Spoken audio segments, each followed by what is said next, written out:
Signs ng mga babae na mayroong mabubuting puso. Number 1. Suplada ang dating, istrikta ang mukha. Number 2. Tuyuin or vugdutin. Number 3. Maingay at prangka kung magsalita. Number 4.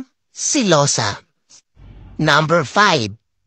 Hindi madamot pagdating sa pagkain.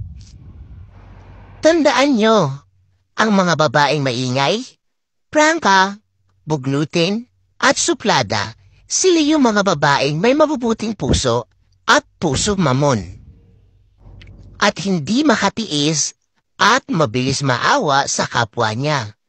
At higit sa lahat, sila yung mga babaeng mapagbigay.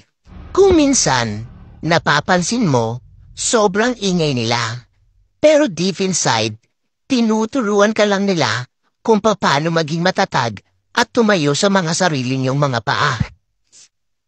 Tandaan niyo mga guys, ang isang kagandahan ay useless lang kung ang ugali naman ay mabaho pa sa basura. At yan ang mga signs ng mga babaeng may mabubuting puso at matulungit sa kanilang kapwa.